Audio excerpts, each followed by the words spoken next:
है ना? तो वीडियो म्यूट करके आप अभी तुम्हारे पास बुक तो नहीं होगी ना बेटा?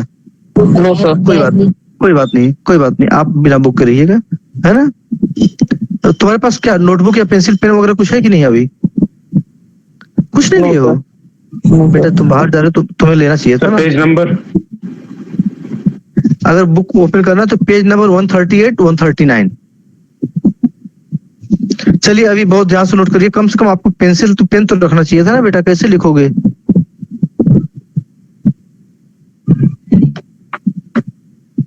चलिए स्टार्ट करें बेटा, आ जाओ सब लोग। स्मृति निकाल लिया बेटा? Yes sir. निकाल लिया बुक?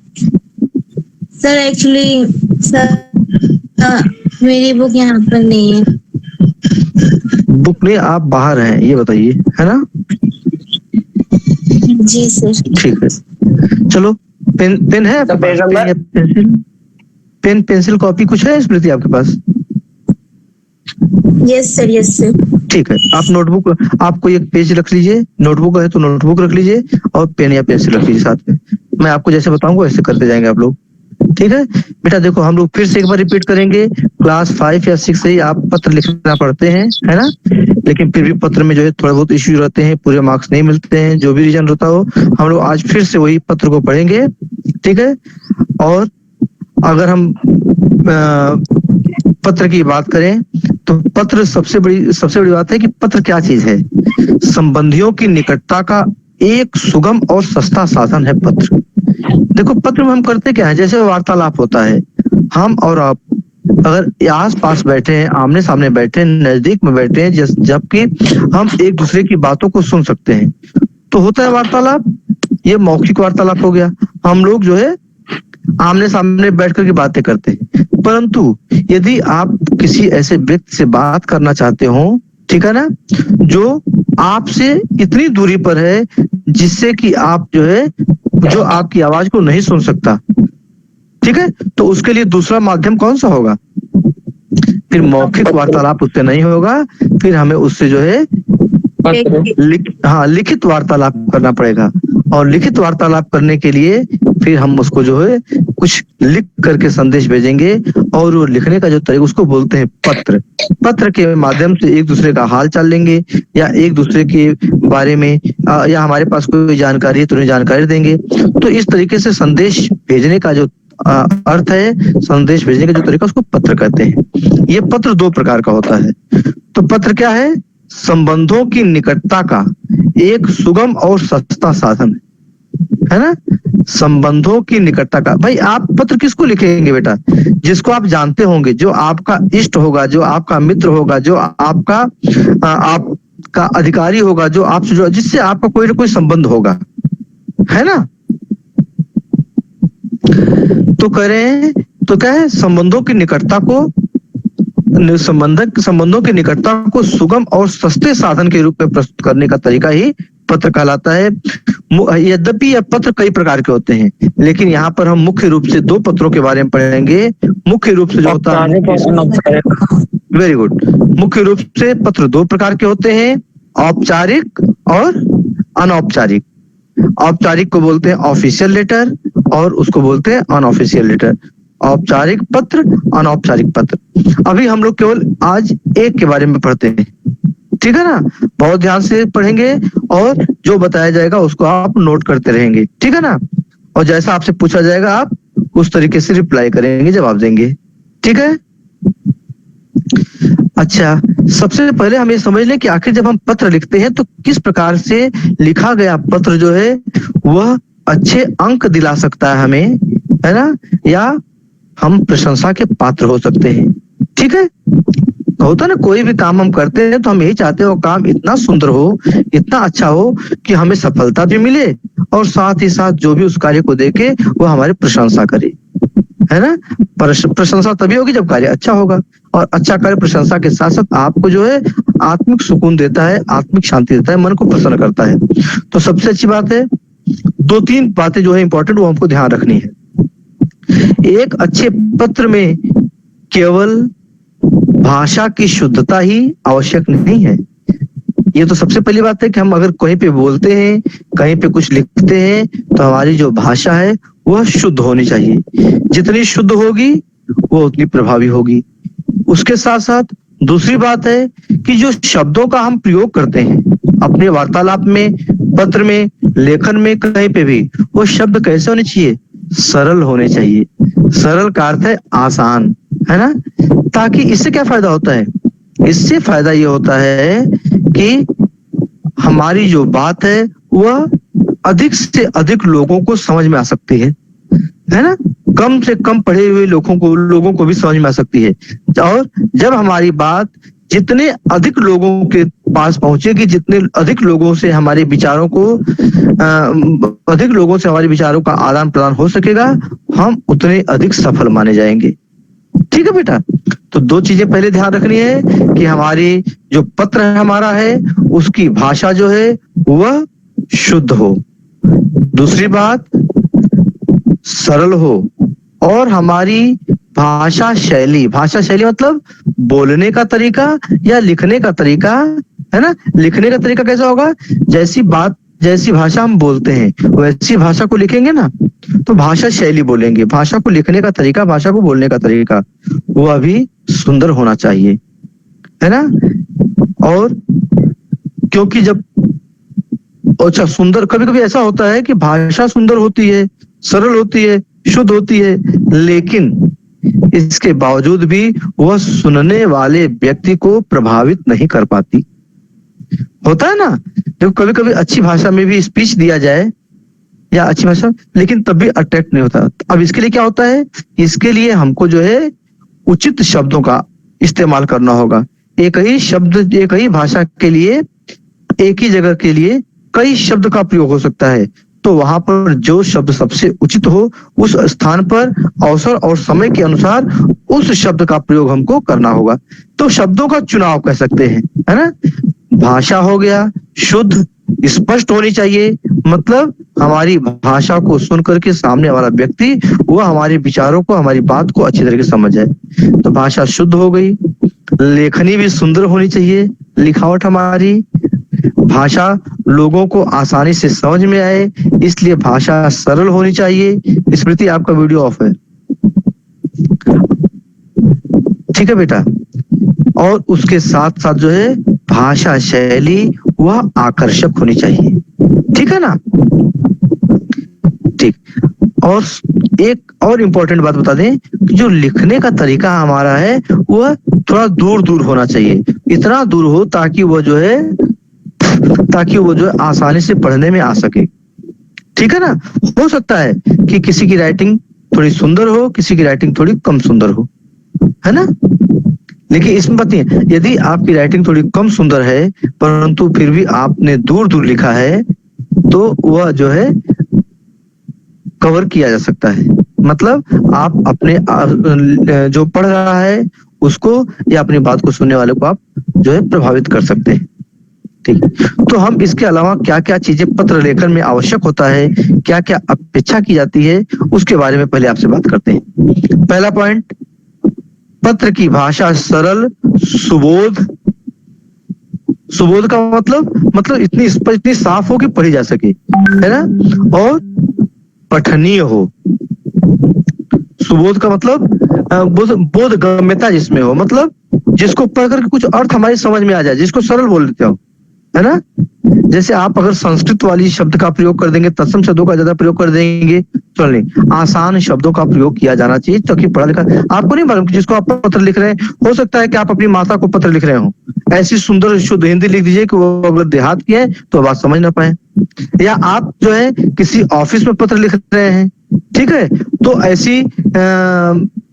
ऐसे दोयम दर्जे की, मतलब ऐसी घटिया स्तर की भाषा का इस्तेमाल कर दें कि जो उसके लिए अपेक्षित ना हो। तो हमें इस बात का ध्यान रखना है कि पत्र किसको लिख। हाँ बेटा बोलो। सर औपचारिक पत्र मतलब रिलेटिव को देना। अभी हम उस पर क्लियर करते हैं फिर। अभी हम क्लियर करते हैं। अभी हम जो बात बता रहे हैं वो दोनों के लिए है, ठीक है ना बेटा? अभी दोनों भाषा के लिए बात कर रहे हैं, दोनों पत्र के लिए, कि भाषा सरल, सुबोध और पठनीय हो। मतलब आसान हो भाषा, ठीक है, उसको पढ़ के बात हमारी समझ में आ रही हो और पठनीय का अर्थ पढ़ने योग्य हो, ऐसा ना हो कि पढ़ ना पाए, समझ ना पाए। दूसरा है पत्र में अनावश्यक विस्तार ना हो, हमें अपनी बात को कम से कम शब्दों में लिखने की कोशिश करनी चाहिए, परंतु यह भी ध्यान रहे कि इतने कम शब्दों में न लिख लिया जाए कि वो भाषा अपना अर्थ ही व्यक्त न कर पाए। मतलब अपनी बात को हमें स्पष्ट कहना है, बात को पूरा करना है, प्रयास करना है कि अनावश्यक रूप से उसको विस्तार न दिया जाए, बड़ा न किया जाए। ठीक है, आगे विचारों में स्पष्टता होनी आवश्यक है। लिखने के पहले हमें उसके पॉइंट को नोट कर लेना चाहिए कि हमें किन किन पॉइंट को इस पत्र में लिखना है, ठीक है ना। इससे होगा कि आप जो है कम लाइन में अपनी पूरी बात को खत्म कर पाएंगे। अगला है पत्र संक्षिप्त होना चाहिए, ये बता दिया गया जैसा कि आपको, परंतु यह भी ध्यान रखना है कि विषय का जो कलेवर है, जिसको विषय वस्तु बोलते हैं, जिसको आप लेटर की बॉडी बोलते हैं, ठीक है, वह संपूर्ण हो, मतलब आपकी बात पूर्ण रूप से व्यक्त कर दी गई हो। अगला है कि पत्र आप यदि लिख रहे हैं तो उसमें कोई ना कोई उद्देश्य होगा, है ना बेटा।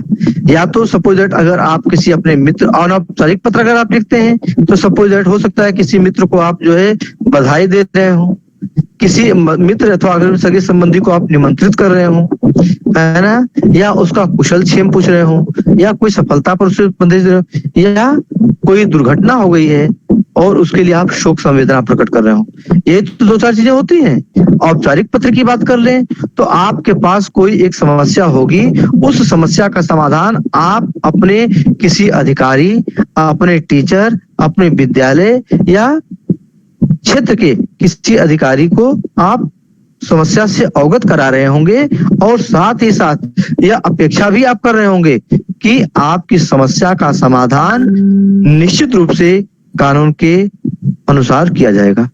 इसी आशा में तो हम पत्र लिखते हैं ना बेटा। तो यहाँ पे अभी हम आगे बात करेंगे कि ऐसा हम क्यों कर रहे हैं। तो ये ध्यान रहे कि भाषा हमारी संपूर्ण हो, भाषा हमारी सुंदर हो, पत्र और विषय वस्तु हमारा संपूर्ण हो, पत्र प्रभावशाली होना चाहिए, क्योंकि आप आमने सामने नहीं है।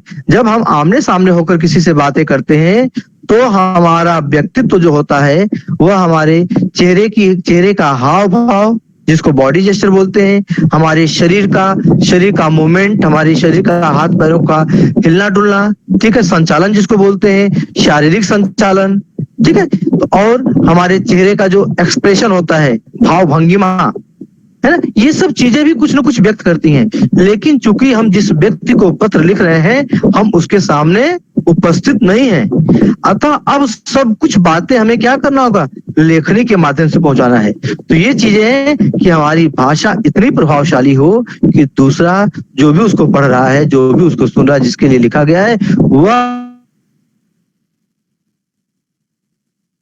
महसूस कर सके। जब हमारी बात को महसूस कर लेगा तो निश्चित रूप से हमारी समस्या का समाधान संभव है। और यदि इसीलिए भाषा में हमें 2-3 चीजों का ध्यान रखना चाहिए, ठीक है। पहले, कभी भी भाषा में लिखते समय हमें इस प्रकार के शब्दों का इस्तेमाल नहीं करना चाहिए कि मेरे विचार में, हमारा ऐसा मत है, मैं ऐसा सोचता हूं। क्यों? क्योंकि ऐसा करके आप अपने आप को अधिक तवज्जो दे रहे हैं, है ना, अपने आप को श्रेष्ठ साबित कर रहे हैं, और ऐसा दूसरा स्वीकार नहीं करेगा।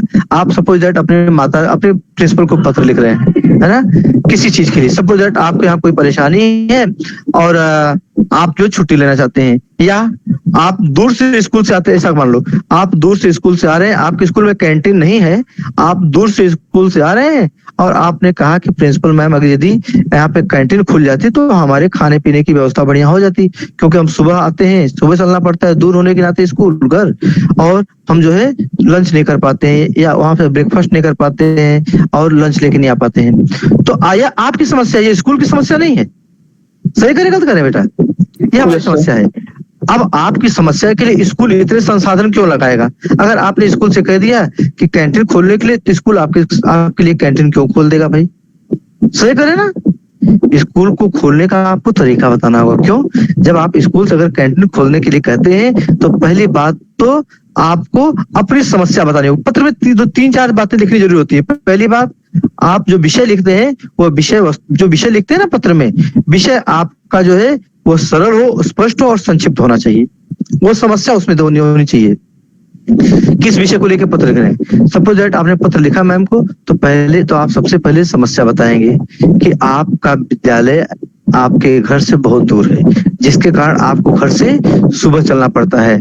और ये भी कोई दिक्कत नहीं है, आपकी माताजी, हो सकता है माताजी की तबीयत खराब रहती हो, जिसके कारण वह उतनी सुबह आपको नाश्ता और आपके दोपहर के लिए भोजन तैयार नहीं कर पाती हैं। अथवा आप किसी रिश्तेदार के यहाँ रह करके पढ़ रहे हो, जिनके यहाँ कोई उतनी सुबह खाना बनाने की व्यवस्था नहीं हो, या जिसके पास आप रह रहे हो उसकी उम्र अधिक हो, कोई ना कोई समस्या हो, इसके कारण आप नहीं आ पाते। लेकिन आप इसकी वजह से स्कूल भी नहीं छोड़ रहे हैं, है ना, और पढ़ाई पे भी आप जो है अपना समय जो है नुकसान नहीं करना चाहते, लेकिन इससे आपका स्वास्थ्य खराब हो रहा है। और यदि आपका स्वास्थ्य खराब होगा तो निश्चित रूप से आपका पढ़ाई में जो है पढ़ाई का लेवल, आपका जो है पढ़ाई का स्तर जो है खराब होगा। तो आप प्रिंसिपल को, मैम को ये बताइए ये समस्या आपकी हो गई कि इस कारण आप नाश्ता नहीं कर पा रहे हैं, जिसके कारण आपके स्वास्थ्य पर विपरीत असर पड़ रहा है, और इसके कारण आप अपनी पढ़ाई में जितना अधिक ध्यान दिया जाना चाहिए उतना अधिक ध्यान आप नहीं दे पा रहे हैं। ठीक है, और उसके बाद फिर आपकी भाषा में कैसी होनी चाहिए, भाषा आपकी रिक्वेस्ट करने वाली होनी चाहिए, है ना, ठीक है ना। आपकी भाषा में जो है रिक्वेस्ट होना चाहिए, तो आप उनसे, मैम से जो है उनसे कृतज्ञता का भाव होना चाहिए आपके अंदर, ठीक है, कुछ मांगने का भाव होना चाहिए। तो आप उनको बताएंगे कि यदि विद्यालय में, और दूसरी बात ये भी है कि आपकी व्यक्तिगत समस्या भी नहीं है, हो सकता है ऐसे और भी बच्चे हों, तो आप इसके साथ साथ बता देंगे कि यह मेरी व्यक्तिगत नहीं, और हमारे क्लास में या हमारे विद्यालय में अलग क्लासों में कुछ और बच्चे हैं जिनके साथ भी इस प्रकार की समस्याएं हैं, ठीक है, परंतु वह जो है इस बात को शायद अभी तक आप तक नहीं पहुंचा पाए हैं। अतः यदि आप विद्यालय प्रबंधन से अथवा वो स्वयं अपने स्तर पर यदि विद्यालय में कैंटीन खुलवाने का प्रयास करें और कैंटीन खुलवाएं, तो निश्चित रूप से इससे आप लोगों को काफी सहूलियत मिलेगी। और फिर ऐसा स्कूल यदि आपके लिए करेगा तो आपको एक और वादा करना होगा कि मैं फिर, है ना, जिससे कि हमें उचित समय पर भोजन उपलब्ध हो पाएगा और हम अपने पढ़ाई पर अधिक ध्यान दे पाएंगे। और मैं आपको विश्वास दिलाता हूं कि यदि हमारे भोजन की उचित व्यवस्था हो गई तो हम निश्चित रूप से अपनी पढ़ाई में और अधिक समय दे पाएंगे और हमारे सफलता का स्तर और अधिक ऊंचा होगा। ये बात ना, अब आपकी सफलता अगर अच्छे नंबर से होगी, अच्छे अंक से आप सफल होंगे, तो यह स्कूल के लिए भी लाभप्रद होगा, क्योंकि तब स्कूल चाहेगा। लेकिन ऐसा नहीं कि आप पढ़ाई भी नहीं कर रहे हैं और स्कूल से आपने कह दिया कि आप हमारे लिए कैंटीन खुलवा दो, ऐसे ऑर्डर के फॉर्म में, तो क्या ये होगा? आप स्कूल को आदेश नहीं दे सकते ना बेटा। तो कहने का मतलब ये हमारी भाषा का स्तर हो गया कि हम किसी से यदि कुछ समस्या हमारी उसको सॉल्व कर रहे हैं तो पहले तो अपनी समस्या बताएंगे एक पैराग्राफ में, दूसरे पैराग्राफ में हम आशा करेंगे कि हमारी समस्या का समाधान होगा, और उसके साथ साथ जब पत्र हम समाप्त करेंगे तो उस समस्या के समाधान के लिए हम जिसको पत्र लिखे उसका आभार व्यक्त करेंगे। थैंक्स बोलते हैं ना, कोई हमारी हेल्प करता तो उसके लिए हम जो है उसका आभार व्यक्त करते हैं। ठीक है, तो हमारे पत्र में 2-3 चीजें होनी चाहिए। हमारी समस्या को हमें अच्छी तरीके से प्रस्तुत करना आना चाहिए। दूसरी बात होती है कि समस्या के समाधान के लिए हमें अनुरोध करना होगा, और उसके बाद तीसरी चीज कि समस्या का समाधान होगा ऐसा विश्वास व्यक्त करना होगा, क्योंकि जब आप ही को विश्वास नहीं होगा तो आप पत्र क्यों लिखेंगे, है ना। तो आप समस्या के समाधान का विश्वास व्यक्त करेंगे और उसके बाद पैराग्राफ चेंज करके लास्ट में आप आभार व्यक्त कर देंगे, है ना। ठीक है ना बेटा, तीन चीजों को हमेशा पत्र में ध्यान रखना होता है। अब हम आगे अगर बात करते हैं तो कभी कभी क्या होता है कि पत्र में देखो हम किसी समस्या से दुखी हैं, मान लो जैसे अभी तो हमने स्कूल की बात करी, मान लो मोहल्ले की समस्या है, नगर निगम का काम है कि आपके मोहल्ले में साफ सफाई रखे, लेकिन यदि साफ सफाई नहीं है तो आप आदेश नहीं दीजिए, आप अच्छी भाषा का इस्तेमाल करेंगे तो आपकी समस्या का समाधान होगा। या आपका व्यक्तिगत उससे नाराजगी नहीं है, वह कानून का पालन नहीं कर रहा है। लेकिन तब भी आप कुछ ऐसे शब्द जो अशोभनीय हो, जो किसी के लिए बोले न जाए, या बहुत अधिक कड़वे शब्द हो, ऐसे शब्दों के इस्तेमाल से हमें बचना चाहिए। ठीक है ना? क्योंकि ऐसे शब्द जो होते हैं वो सामने वाले को या पढ़ने वाले को या सुनने वाले के हृदय पर चोट करते हैं और साथ ही साथ हमारे भी स्तर को गिराते हैं, है ना? उससे हमारा भी जो है सामाजिक स्तर गिरता है।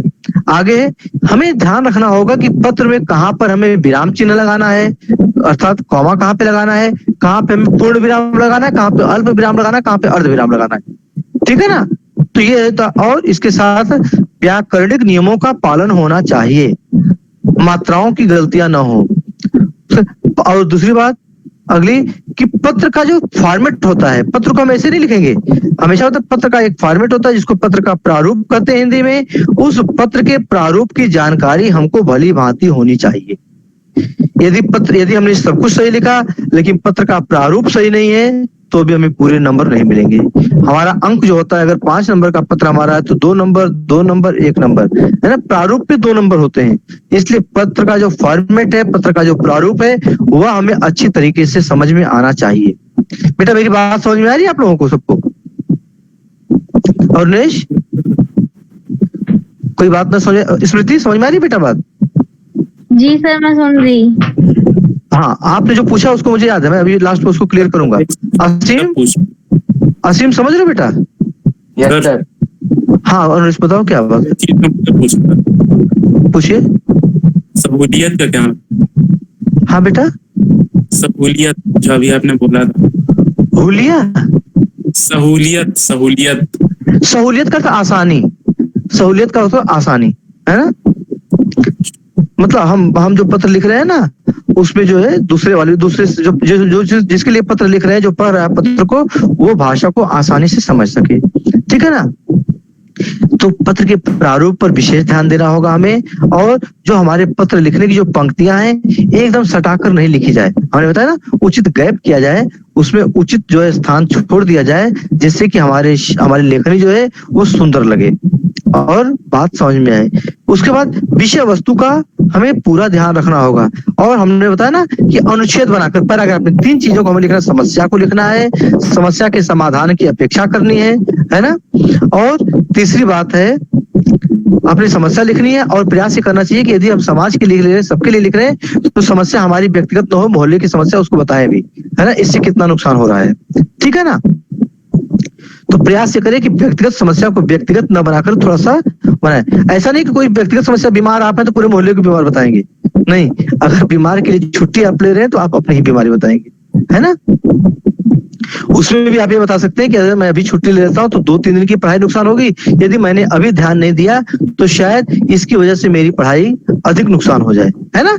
ये बात आप बता सकते हैं। तो और तीसरी बात कि पैराग्राफ हमने बताया ना, 3 समझ से तीनों हम पैराग्राफ चेंज करके लिखेंगे बेटा। हमारी एक बात होगी, दूसरी बात को हम पैराग्राफ चेंज करके लिखेंगे।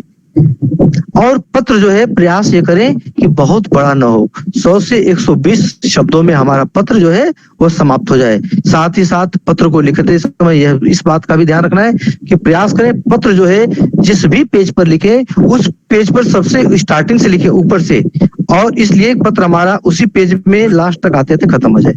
पत्र हमारा, आप तो कभी कभी आप क्या करते हैं ना कि आधे पे दूसरा आंसर लिखते हैं तो आधा स्पेस बचा रहता है, वहीं से पत्र लिखना शुरू कर देते हैं। जबकि हर बार आपको बताया जाता है कि कोशिश ये करिए पत्र हमेशा एक नए पेज से हो, जी, है ना? जिससे आपको स्टार्टिंग से लेकर लास्ट तक होगा। इसके 2-3 फायदे होते हैं। पहली बात तो एक ही बार में देखने में पूरा पत्र पढ़ा जा सकता है। दूसरी बात होती है कि आपके पत्र का जो फॉर्मेट होता है वो पूरी अच्छी तरीके से बन जाता है। ऊपर की जो यदि आप आधे प्रश्न लिखते हैं तो जो पहले किसी प्रश्न का आंसर लिखे होते हैं उसकी कुछ गलतियां होती है तो उसका भी नेगेटिव असर एग्जामिनर के दिमाग में पड़ता है। जब पत्र आप लिखेंगे नए पेज पे केवल पत्र होगा तो उसके दिमाग में केवल और केवल आपका पत्र दिखेगा और पूरी अच्छाई बुराई केवल पत्र के बारे में होगी। हाँ बेटा, क्या आप बोल रहे हैं? पूछिए। स्मृति कुछ बोल रही है? No sir. ठीक है स्मृति, अभी आप पूछ रही थी कि औपचारिक और अनौपचारिक क्या होगा। अब ये बेटा पत्र के बारे में हो गया, हम ये बताएंगे और आपको पत्र लिखवाएंगे। हम आपको एक बता दें कौन सा पत्र लिखना है। आपको एक बुक से देख के लिखिएगा और उसके बाद उसको हम और ज्यादा आपको डिस्क्राइब करेंगे फिर से।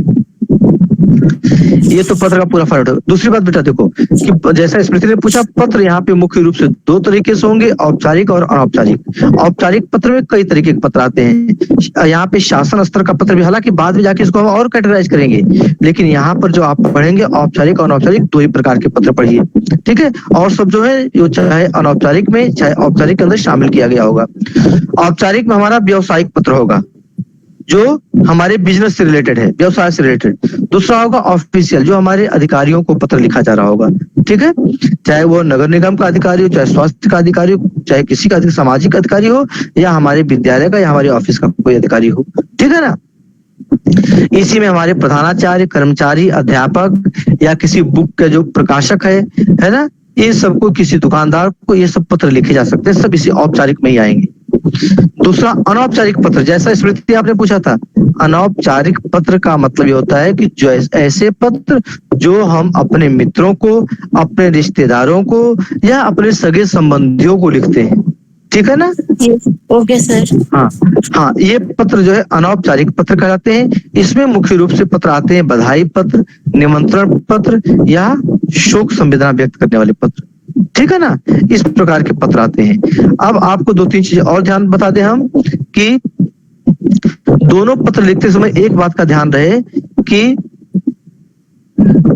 जो अभिवादन होता है, अभिवादन का प्रयोग हम केवल जो है अनौपचारिक पत्र में करेंगे, अपने सगे संबंधी या रिश्तेदारों के लिए। ऑफिशियल लेटर में अभिवादन का कोई स्थान नहीं होगा, ठीक है ना बेटा। और यदि हम पत्र के फॉर्मेट पर थोड़ी सी बात कर लें तो कोई भी पत्र, सबसे पहले हमने बताया कि आप जो है किसी भी पेज पर बिल्कुल उसके प्रारंभ से, शुरुआत से लिखना आरंभ करेंगे। तो लिखेंगे, लिखते आप किधर से हैं? हिंदी भाषा में हम किस दिशा से किस दिशा की ओर लिखते हैं, बताइए। Sorry sir. Left to right. हाँ, लेफ्ट टू राइट। हम बेटा कुछ भी लिखते हैं लेफ्ट टू राइट लिखते हैं ना। तो हिंदी भाषा की बात करें तो इसी को देवनागरी लिपि है जो बाएं से दाएं लिखी जाती है। हम अपने कॉपी में इसीलिए जो है सबसे पहले ऊपर की तरफ बाएं तरफ से स्टार्ट करते लिखना, है ना। तो पत्र भी हम वहीं से स्टार्ट करेंगे। सबसे ऊपर बाएं तरफ जो है वह, देखो दो तरीके के हो जाते हैं चीजें, तो मैं आप दोनों बातों को बताऊंगा और कहूंगा आप कहीं कहीं, क्योंकि कहीं कहीं पत्र देखेंगे आप तो उसमें आपको थोड़ा सा डिफरेंस दिखेगा, इसलिए मैं अभी बीच में आप इंटरप्ट न करिएगा। मैं दोनों फॉर्मेट को बताऊंगा और क्या डिफरेंस है, क्या लिखना सही है, क्या लिखना गलत है, इसको चर्चा करूंगा, ठीक है ना। सबसे ऊपर बाएं तरफ आप लिखेंगे पता। पता होगा किसका? जिसको पत्र लिखा जा रहा है, मतलब जिसको पत्र मिलेगा, ठीक है ना बेटा। जिसको पत्र मिलेगा आप उसका पता लिख देंगे, ठीक है ना। और उसके भी पहले हमको सेवा में लिख देना चाहिए, ठीक है ना।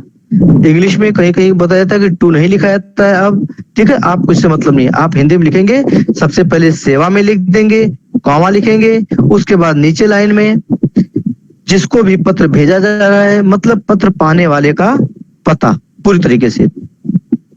उसका पता भी लिखते समय हमें इस बात का ध्यान रखना, जैसे सपोज मैं एक एग्जांपल देता हूं कि अगर पत्र उसका लिखा, उसको पता लिखना है कि 508, फिर कॉमा लगाएंगे आप, ठीक है। लिखा अगर अशोक विहार, फिर कॉमा लगाएंगे, राजाजीपुरम कॉमा लगाएंगे, और नीचे लाइन में लिखेंगे लखनऊ।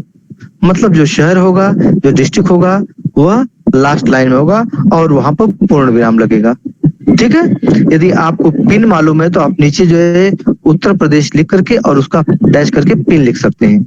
नहीं पिन मालूम है कोई बात नहीं, लेकिन मालूम रहे कि शहर जो होगा मेन वो जो है लास्ट में होगा और वहां पूर्ण विराम लगेगा। उसके बाद, है ना। अब उसके बाद क्या करेंगे आप? दिनांक लिख देंगे, ठीक है बेटा। दो तरीका है, दिनांक लिख दिया आपने और दिनांक के बाद फिर आपने क्या किया कि विषय लिख दिया, जो पत्र आपको लिखना है। विषय के बाद फिर आप उसको संबोधित करेंगे, है ना। संबोधन में अक्सर जो संबोधन में होता है महोदय या महोदया शब्द का इस्तेमाल किया जाता है, ये होता है ना। यदि आपको मालूम है कि जिसको आप पत्र लिख रहे हैं वह मेल पर्सन है वह, तो आप उसके लिए महोदय लिखेंगे। यदि आपको मालूम चलता है कि वह जो फीमेल पर्सन है तो आप उसके लिए महोदया लिखेंगे, ठीक है बेटा। यदि हो सकता है कि आपको न मालूम हो कि वो जिसको आप पत्र लिख रहे हैं वह व्यक्ति कौन है, क्योंकि पद को पत्र लिखा जाता है ना। नहीं मालूम है तो आप जो है महोदय ऑब्लिक करके महोदय लिख देंगे, दोनों चीज रहेंगी, वह जैसा भी व्यक्ति वहां पे होगा उसके लिए उचित हो जाएगा। ठीक है बेटा, आगे बात समझ में। महोदय या महोदय लिख देंगे आप। अब देखो, तो सबसे पहले हो गया पता, हो गया पत्र प्राप्त करने वाले का, दिनांक हो गया, विषय हो गया पत्र का हमारा, हमने कहा था विषय लिखिए हेडिंग डाल के सामने, और विषय प्रयास करिए एक लाइन में हो जाए, यदि एक लाइन नहीं होता है तो कोई बात नहीं 2 लाइन में हो जाए, लेकिन विषय हमारा संक्षिप्त हो और स्पष्ट हो अपनी पूरी बात को बताने में।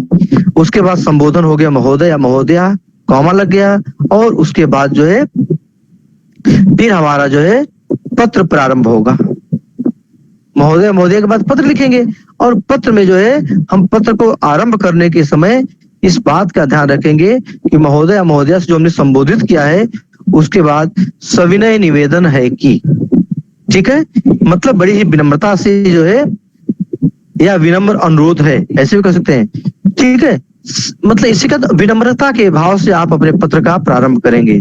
ठीक है, और पत्र का इसको बोलते हैं यहाँ से बॉडी, जो लेटर की बॉडी होती है, जिसको आप पत्र का हिंदी में पत्र का कलेवर बोलते हैं, यही मुख्य पत्र हमारा होता है। इसमें अपनी बात को कहना होता है। इसी में जो हमने बताया था आपसे कि 3 तरीके से, मतलब अपनी पूरी बात को आप अनुच्छेद में, मतलब पैराग्राफ में लिखेंगे।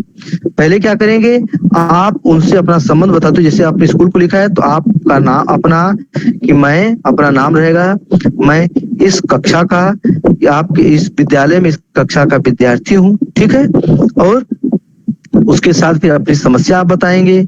समस्या के बाद आप, समस्या बताने के बाद उनसे अनुरोध करेंगे कि इस समस्या का समाधान, वह आपकी समस्या का समाधान क्या कर सकते हैं या किस तरीके से कर सकते हैं। उसके बाद पैराग्राफ चेंज कर देंगे और उस समस्या के समाधान के प्रति आप आभार व्यक्त करते हुए उनका धन्यवाद ज्ञापित करेंगे, है ना।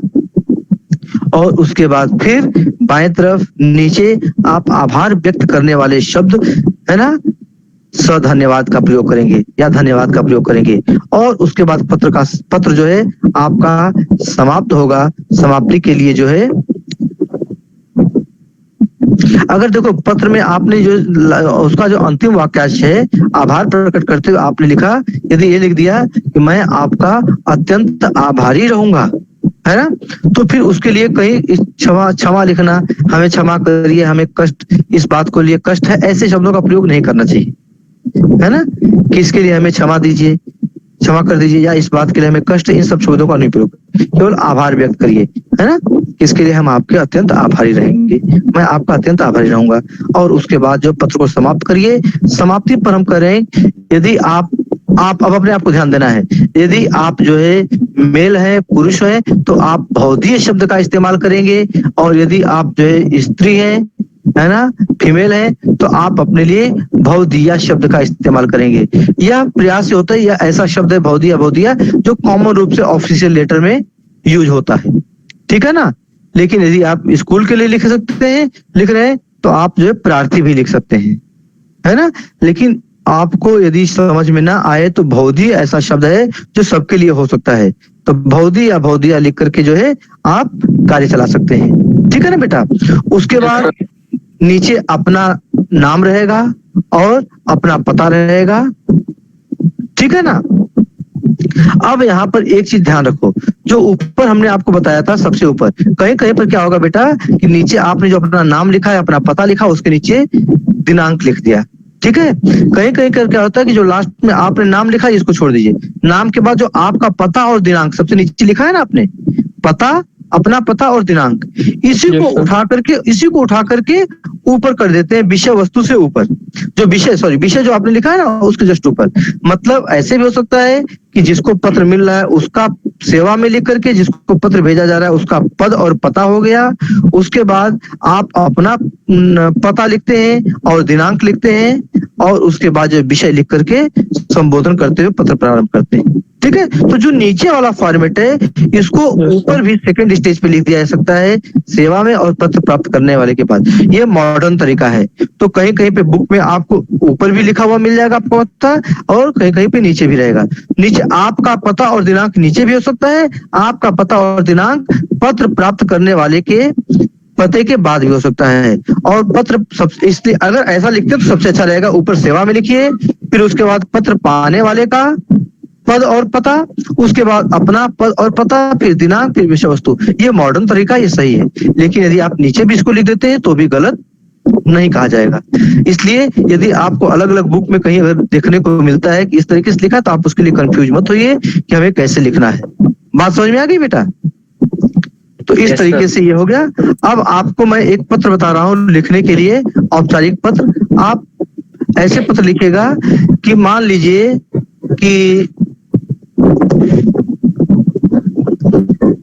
आप अपने विद्यालय को लिखिए, है ना, कि आपको कहीं पर नौकरी मिल रही है ना, या आपको कहीं पर पार्टिसिपेट करना जहाँ पे आपको करेक्टर सर्टिफिकेट या चरित्र प्रमाण पत्र की आवश्यकता है, तो आपको स्कूल से बनवाना है। तो आप क्या होगा इसका प्रश्न, अपने विद्यालय की प्रधानाचार्य को चरित्र प्रमाण पत्र देने का अनुरोध करते हुए एक प्रार्थना पत्र लिखिए, तथा यह भी बताइए कि आपको इसकी आवश्यकता क्यों है।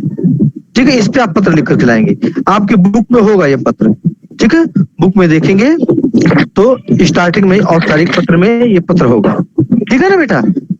तो आप जो है तो पत्र का फिर से टॉपिक समझ लीजिए कि आप अपने विद्यालय के प्रधानाचार्य को पत्र लिखें जिसमें कि आप चरित्र प्रमाण पत्र देने का उनसे अनुरोध कर रहे हो, और साथ ही साथ उन्हें यह भी बताएं कि इस चरित्र प्रमाण पत्र की आपको क्या आवश्यकता है। ठीक है, ऐसा पत्र लिख करके आइए। कल हम लोग फिर इसके बारे में और